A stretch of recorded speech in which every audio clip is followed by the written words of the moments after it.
I see it all. We're good. Alright, let's start from the beginning, right? You're playing D6, which is not the opening that I recommend people to play, or the defense that I recommend people to play against E4. The reason why I say so is because generally these positions are kind of passive for the black player, and it can be kind of tricky because once you get out of the control of the center for a while, then the white pieces can try to exploit that, and it can be really annoying. So generally speaking, I don't like this defense against E4. If you could change that and maybe play something a little bit more solid, that could be better for you as well. Like, this is tricky and this is kind of cool for blitz and stuff, but nonetheless, when I see this defense, the pure defense against E4, I often think that it's not the best way to proceed. I've played this position with black pieces as well, and generally I get into positions in which I'm really restrained, you know, and that can be annoying. Like, for example, in this game, you were really restrained as well, and that's one of the problems of this opening by itself. It's not to say that the opening is unplayable or it's not necessarily something that you can do from time to time, but I will make this like my first line against E4, if that makes sense, right? And just to begin with, right? D4, G6. All right, this makes perfect logical sense. Knight F3, C4. And now something that you have to realize here is that this is not a Pirc anymore. What is this? I couldn't really tell you off the top of my head. This is a King's Indian's defense, right? With the black pieces.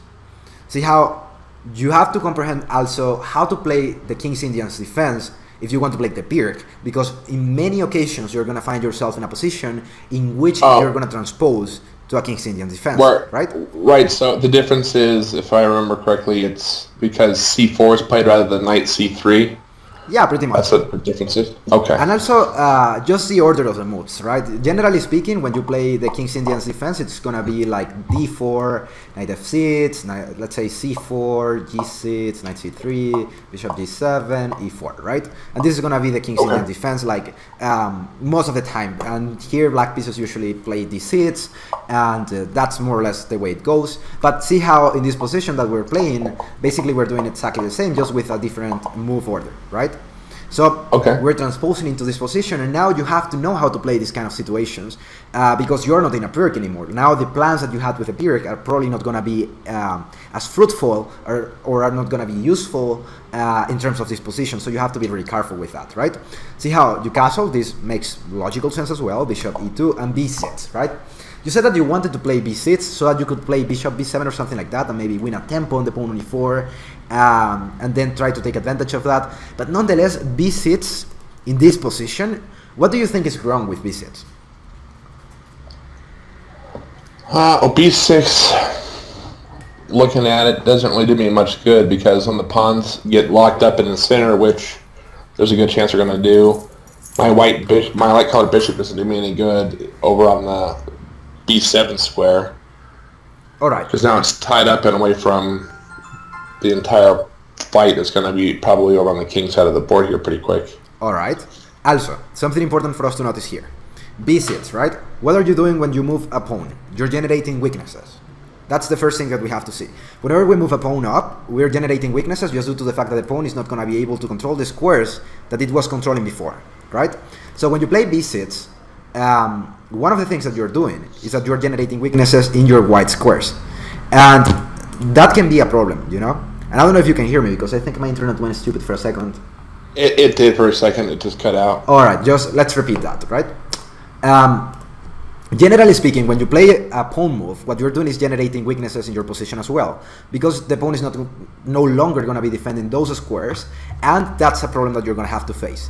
In terms of a strategy, that can be a problem. So that's why we say often that we do not have to move pawns unless we're pretty sure that they are going to work for the plans that we're creating, and because we're going to generate weaknesses, right? And that's why we often prefer to move a piece during the opening instead of a pawn, because a piece is going to give us development, whereas a pawn is going to give us some weaknesses often, right? It's not to say that this is a general rule, but it's just to say that this is something that usually we try to do instead of moving pawns. But in this position, see how when you move your pawn to B6, what are you accomplishing with that move? Like, alright, you say that you want to probably put your bishop on B7, maybe generate pressure here, but see how as I play D5, for example, the problem that you're going to have is that now you have a bishop which is not useful. It is trapped forever here in this square, and it has no good places to go to. Like, for example, if you do so, then where are you going to go with this bishop? It's really hard to tell, right? So, in the long run, this b6 is weird, to say the least, you know. Instead of doing so, maybe a way to proceed, which is something that's characteristic of this kind of situations with the King's Indians position, is that maybe you have to try to play e5 as soon as you can. Maybe try to play knight e7, maybe even try to play c5. Those are the ideas that you have, right? But if you're going to play c5, often you play c5 without playing b6, because that's not so useful. You're not generating anything new, but you're generating weaknesses. So when you play c5 here, you're fighting for the center, and the position goes on and on. Probably I would have played bishop e3, or maybe I would have played d5, and you have the same position that we got, but without the pawn on b6 and with a tempo of advantage, if you will. So see how if you play c5 here, I haven't castled yet, so that's a tempo that I do not have. If you allow me to do so, then that's even better for me. As you play b6, see how I just simply castle, and that's a tempo for me. Does that make sense? Yes, it does. So for sure. b6 dubious here. In general terms, and this is also part of, you know, knowing what the theory gives for the black pieces here, like for example d5, knight d7, and these kind of things, and then after d5 maybe play c6 and try to generate pressure and whatever. But you have to expose yourself to these plans so that you understand better the dynamics of the positions that you yourself, because I did not force you, are choosing to play in this position. Does that make sense? Yes. So you're adopting a position in which you have to know what to do, because you're the guy who is proposing this position. You could have answered with any other position, like with any other setup of the pieces, but you decided to do this. And as you do so, then now it's your responsibility to know what you want to do, right? So b6, I castled, right? c5, I just simply push d5. And now your opponent b6 makes even less sense than before, you know, because you could argue that if your opponent goes to b6 and then you recapture on c5, then at least you're bringing one of the pawns of the side of the board towards the center, which is usually a nice idea. But in this position, as I play simply d5, then one of the things that we can see on the board is that now your pawn is on b6, it does not make a lot of sense, and also your bishop simply cannot go to any of these squares, and it probably has to come to g4 eventually, but the bishop on c8 does not have a clear objective, or does not have a clear way to go out. Does that make sense? Yes. So those are some of the problems that I can see. Another thing that we can see in this position is that, well, even though your bishop on c8 is not so useful right now, it is not your bad bishop, if you will, right? Because all your pawns are in dark squares. So what's going to happen is that when you trade this bishop for, let's say, this knight, or for this bishop, you're basically giving away the bishop of the white squares, debilitating your own white squares, as there is no guy who's going to be defending them anymore. And basically, if I get you to trade this bishop, of course, on g4 for the bishop on e2, what I'm doing is that I'm getting rid of this bishop, as you said, which was not so good because all of the pawns of the of the white pieces are on white squares.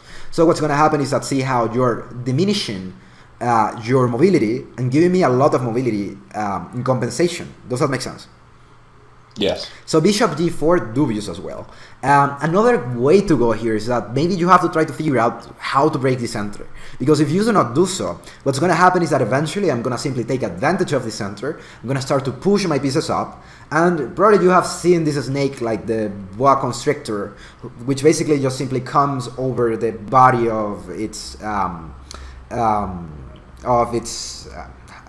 foot, basically, and just simply starts to generate a lot of pressure on it till it dies. Does that make sense? It's exactly the thing that's going to happen from the center, and that's what I am aiming to do. Like, if I were the white pieces, or if I am the white pieces here, what do I want to do? Basically, I want to push this pawn to f4. Eventually, I want to try to figure out a way to close the center, so that when the center is closed, then you do not have any counterplay. And what I can do is simply freely start to push my pieces up and up and up and up.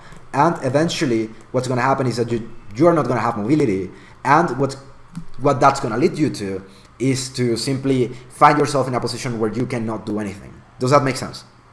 Yeah. So, bishop g4, this is telling me that you're lacking a little bit of planning, and this is something that I talk about so much, like it's astonishing.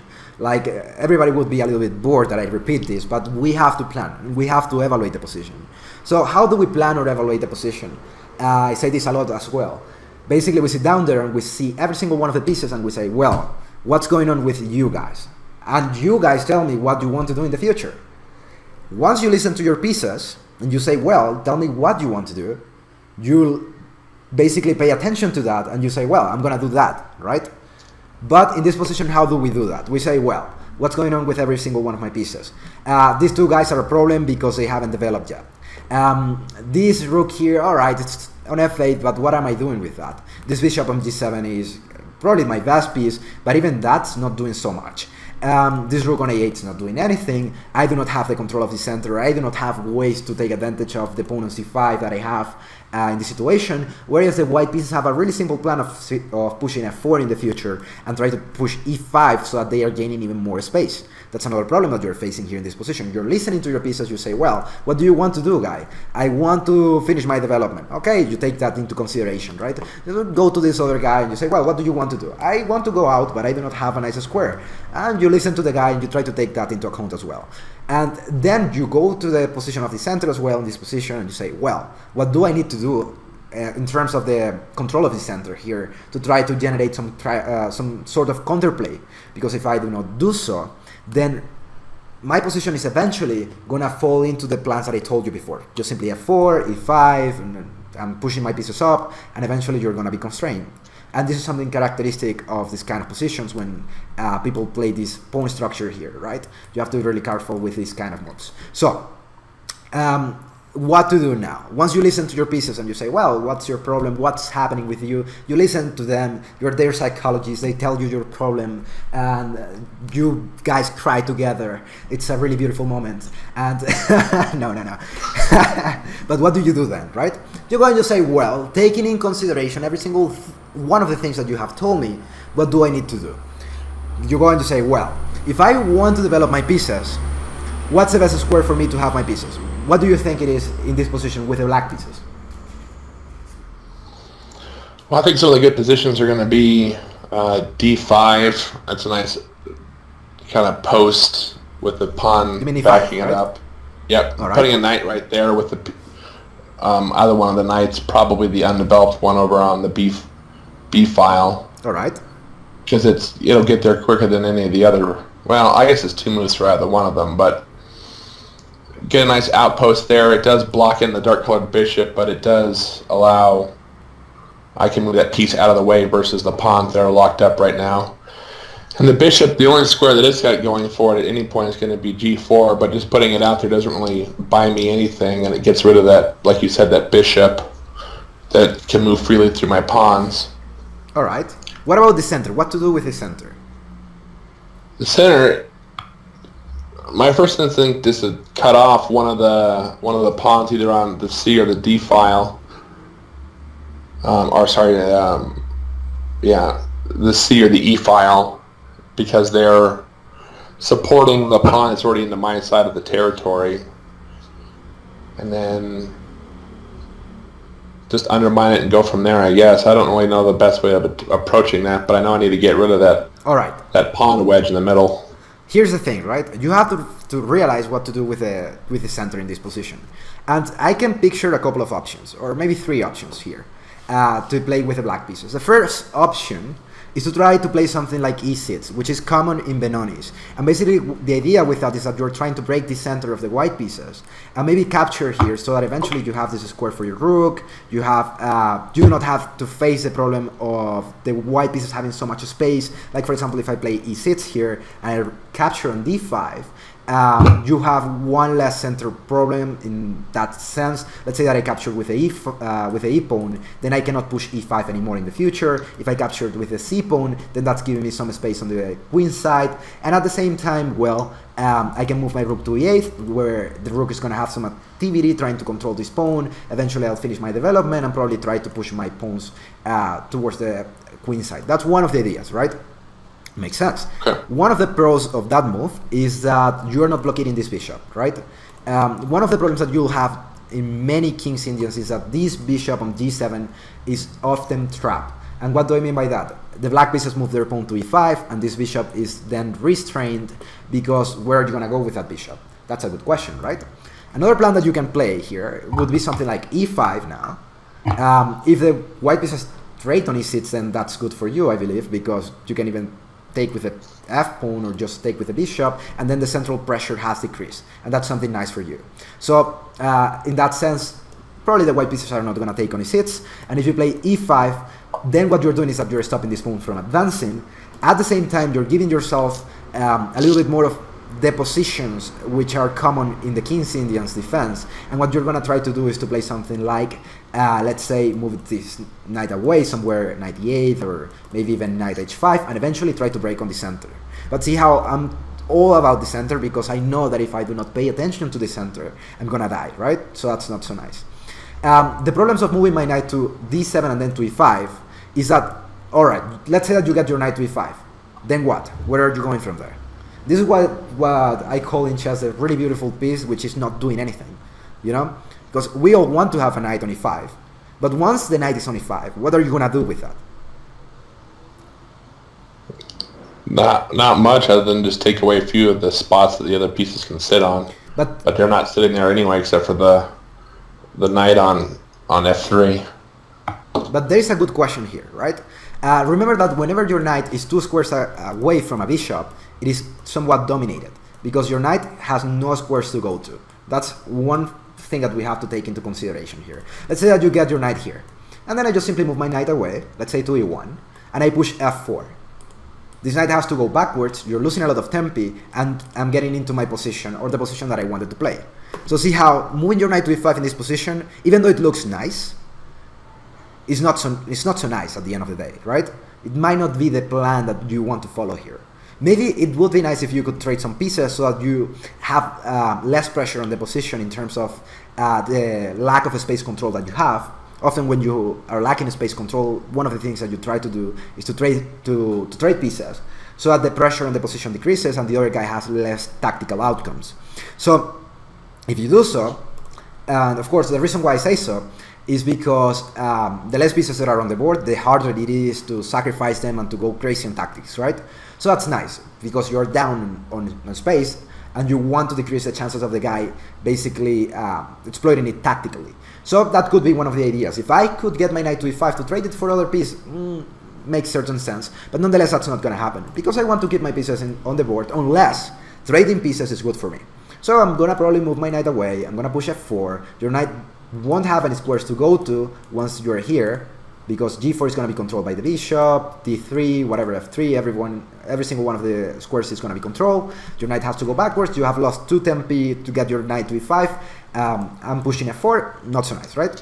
So maybe that's not the way to proceed. Even though it looks like a good plan, then we have to discard it once we get into a deeper understanding of the position. Does that make sense? Yes, it does. So, you move your bishop to g4.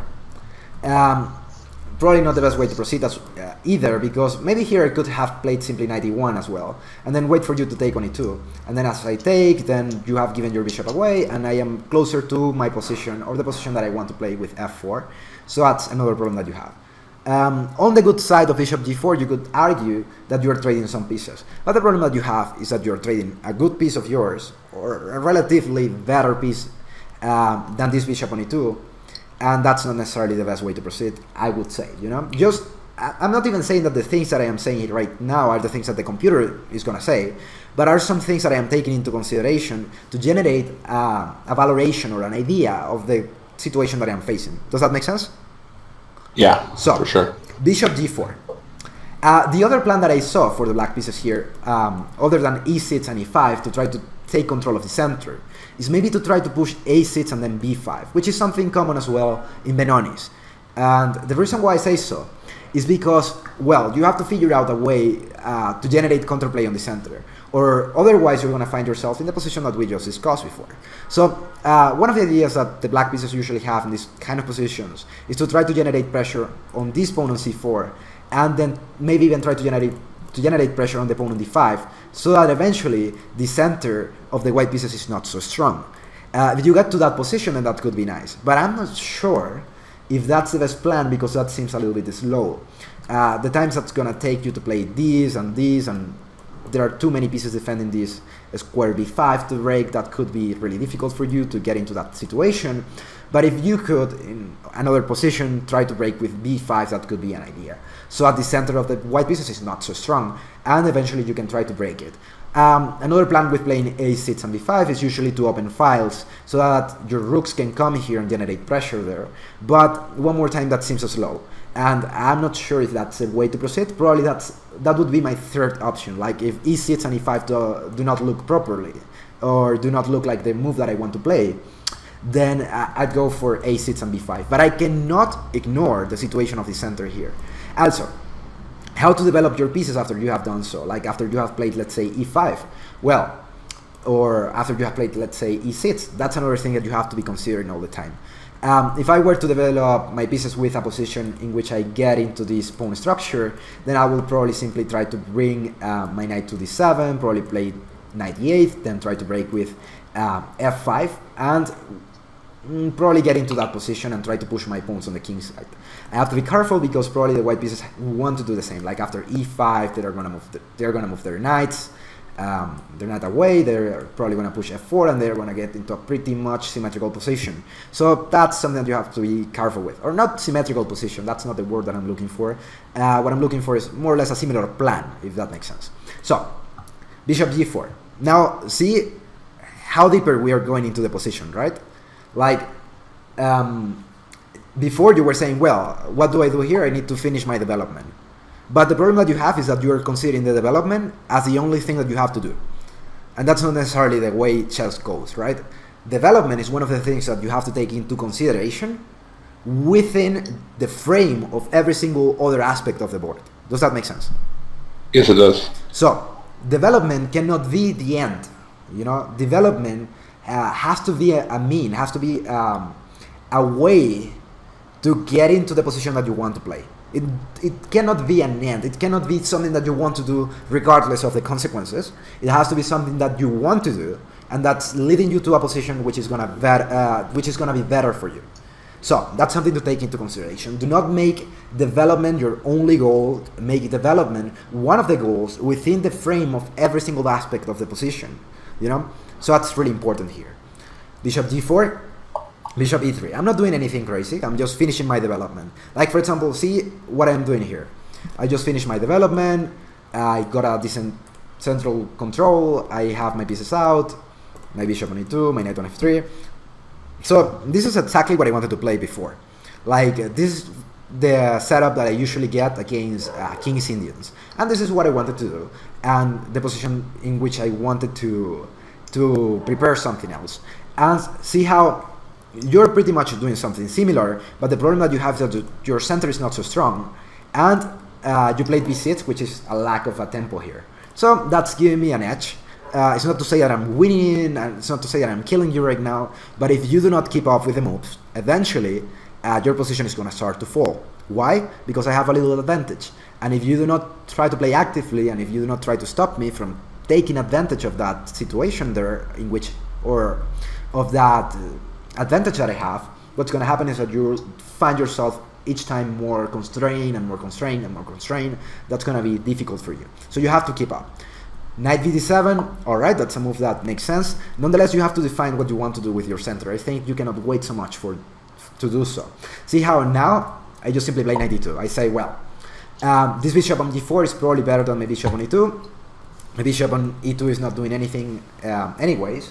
So if you take on e2, I recapture with my queen. I'm connecting my rooks. I'm pushing f4. Everything seems to be nicely executed. I think that's what I want to do. So bishop takes, queen takes e2, knight e5. Remember when I told you that when you have a bishop 2 squares away from the knight, then you have control over the knight, basically, or you are dominating the knight. Well, in this position, the queen is kind of dominating the knight now. But the problem that I have here is that you still have the square g4. I don't want the square g4 to be a square for your knight, because if you do so, then you're coming here and you're taking my bishop, right? If you take my bishop, what's happening? Well, it loses. You lose control of all the dark squares on that side, Exactly. and that's where the weakness is on the king side with the The opening on G7. Exactly, and see all of these squares, right? It can be dangerous for me in the future, so I don't want to get into that situation. Also, something to take into consideration here is that if this bishop was something that I wanted to get rid of, then I would allow you to play knight d4. But in this position, that's not possible. First of all, because this bishop can get a lot of squares, and that's too dangerous for me. So I cannot allow you to trade this knight for this bishop. See how I just wanted to trade this bishop for this bishop, and I did it because I wanted to. But now I do not want to trade the knight for the bishop, and that's something important to take into consideration as well. When do you trade pieces, and when you do not trade the pieces? That's important, right? So, knight e5.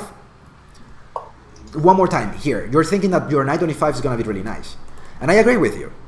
In this particular moment here, in move 11, your knight is in a really great square. But what are you going to do then? Like, remember that the game is not just finishing on move 11.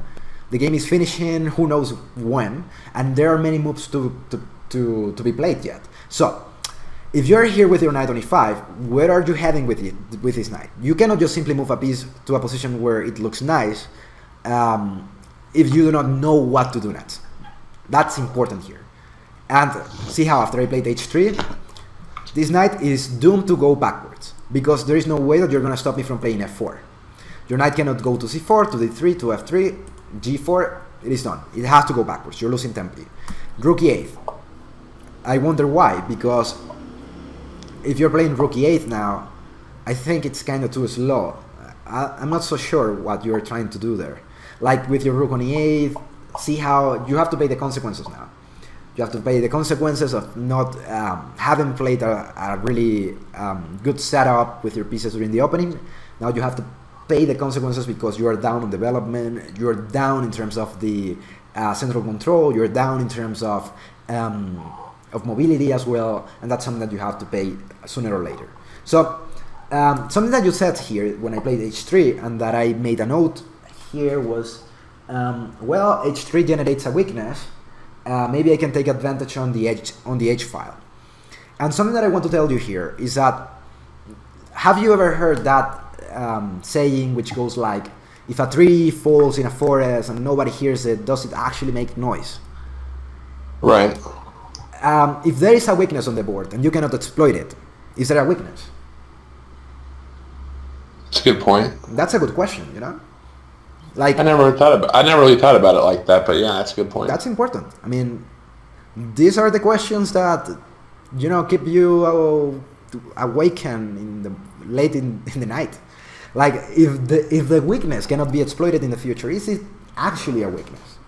I would say no, because for it to be a weakness, it has to be exploited, or it has to be exploitable. But h3, you could consider it a weakness, but nonetheless, how can you exploit that? I can't at this point because there's no way of getting my pieces over there, because was the whole purpose of moving that pawn up, was to keep my knights from being able to go over to g4. Exactly. Actually, h3, you could argue in a weird way that h3 is actually something strong. And the reason why I say so is because once I play f4, your knight cannot come here. And once I play f4, one of the moves that could come is g4. If I want to play d4, maybe having a pawn on h3 is nice, because then my pawn on g4 is defended. And when I move my pawn to d5, eventually maybe this knight does not have the square g4. You know? That makes sense. You could argue that as well. See how chess is about arguing a lot. If you're not a computer, if you're a computer, then you just simply solve the position, and that's really cool. But if you're a human, it is basically an argument between you and what you think is not going to happen, or what you think is going to happen, you know? I hope that makes sense. That's something that's kind of weird in my mind. But that's basically what it is. It's an argument inside you between what's going to happen and what's not going to happen. So you have to be really careful with that. And in this position, f4, your knight has to go backwards. g4, right?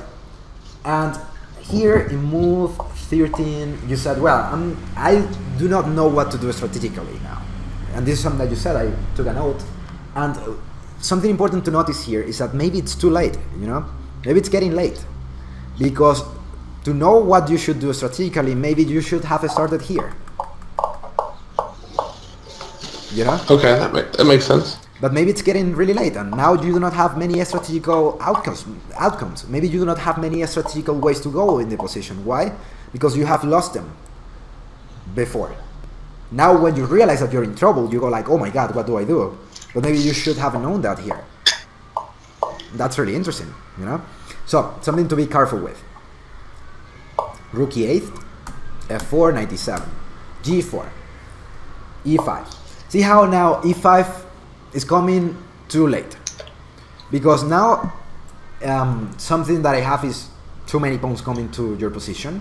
I'm pushing f5 with g5. Remember that before I told you that I wanted you to have no counterplay. So as I do not want you to have any counterplay here, the idea of simply pushing f5 is really interesting. See how as I push f5, then your pawns are not doing anything. My pieces are starting to gain a little bit more of mobility. Maybe I could come here eventually. I don't know. I can picture all kind of crazy moves to come and try to generate pressure on the king side. And you do not have any moves to play. Like, it's astonishing. It's like, where are you heading now? What's your plan? What's your idea? It's really hard to tell, right? Because there is no space for you. You haven't gone for the center before, and now you are paying the consequences of that. See the difference here? When you had the option to play e5, and you did not have all of these pawns coming for you and trying to kill you, you still had your bishop, which was defending your white squares. You still had chances of generating plans of moving your knight to e8 and to f5. You still had some chances to play. But now, look at this. You know, it's really hard. It's hard to decide what to do. And now I comprehend this blunder here with rook e7 because, well, it's really hard to figure out a move. So maybe playing rook e7, it's something that your way to try to release the tension on the board, but nonetheless, it is probably not gonna fly, you know. So why? Because you haven't played the proper strategical chess before, so that's important for us to notice. g5, and now there is gonna be a tactical punishment. See how before it was all a strategy. It was just all about who has the better pieces, who can have a better pawn structure, who can have better control of the center. And if all of these things add up, eventually what you'll find is that there is a tactical repercussion. That's how chess works. Like, if you have really good strategy, eventually there is a way through tactics to materialize the advantage that you have. So, f6, bishop takes, and here's something that was strange for me, is that you weren't considering knight g3, which I don't think saves your position or nothing like that, but at least that's a move that you have to consider, because that's a tricky move here. You have to be constantly trying to look for counterplay. Even when you're lost, you have to be constantly be thinking about what to do now. And the reason why I say knight g3 is because maybe you're taking the queen with a check. So in this position I cannot take on e7, because if I do so, then you take here with check, I take with my knight, and then you take here, and I'm down materially. So that's something that you have to see. Nonetheless, I wouldn't have done that. I wouldn't have taken on e7, but I would have played something like maybe just simply queen f3 or something like that. And then you still have the option to take on f1. I take here, you take here, and then you can move your rook backwards or something. The position is still kind of lost, but, well, that was another idea, you know, another position that you could have played. Or maybe there was another refutation to that. Maybe just simply pawn takes, queen takes, and then I just simply take here, and that's gonna be a piece of advantage, I believe. But this is something that you have to see, you know, you have to be tricky. And knight g3 is the most tricky move now, and this is a move that you should play when you're lost. Like, alright, the simple move is just to take. Maybe there is another way to go. Knight g3. Let's go for a tricky move. Why? Because generally, at any levels, actually, when you complicate the position, even if you're lost, that gives you more chances. So that's something that you should aim to do. Does that make sense? Yes, it does. So, bishop takes f6 is like, alright, I'm lost. Let me just capture here. But knight g3 is, I'm lost, but let me just be tricky. And that often gives you results. I've been down who knows how many pieces, and I still have been able to win. Not all the time, of course. Most of the time I just get crushed. But from time to time, there is a guy who commits a mistake even when he has a lot of material of advantage, because I just try to increase the depression, to increase the complications on the position, and if I do so, then eventually the guy commits a mistake, and that's something nice, right? So bishop takes, pawn takes, knight takes, and bishop g5. What's the idea here? That evidently there is a pin, and I have to take advantage of that. So king g7, I go to h4, see how I'm just trying to take advantage of the weakness that you have created, and there is no way for you to defend this, because after rook f3, queen here, bishop takes, rook takes. You might be wondering, why did you take with the rook instead of the queen, right? Because taking with the queen seemed to be winning, just like immediately. I guess it was just a little mistake here, because I thought that after something like this, you could have taken on h3. That was my mistake there. I thought that you had queen takes h3, and that was giving you a little bit of counterplay, but nonetheless I forgot that the rook was on f3. Maybe because at the beginning, instead of playing rook f3, I thought of playing rook f2, and well, there was a little mistake there. But I thought that I wanted to play the move which was gonna leave you with the last counterplay, and I thought that if you took on h3, then that will give you a little bit of counterplay. So I did not want to do so. Thought that rook takes f6 was just the way to go. And now something that I want you to notice here is the time that you're spending to think in the position that you are totally lost. Like, look at the clock on the top, right, of the board, or I believe, yeah. Look at the clock on the board, right? That's actually a lot of time to think when you're lost. What if, instead of using that time to think when you're lost, use that time to think when you're not lost yet, and you try to figure out a way not to be lost, you know? And to try to take advantage of the position. That's one recommendation. Like, instead of using so much time once you're lost, why don't you get a little bit more of time pressure at the end game? But at least you know that you have gotten into a better position. Does that make sense? Yes, it does. So that could be another recommendation here. Like, for example, instead of just going so fast, instead of just looking at things so superficially, why don't you give yourself a little bit more of time on the clock? You try to take advantage of that. That could be nice. Like, remember that one of the reasons why we commit mistakes usually is because we're playing too fast. And that's probably one of the things that Blitz incorporates in our games, like a bad habit, you know? That's one of the things that we have to try to get rid of.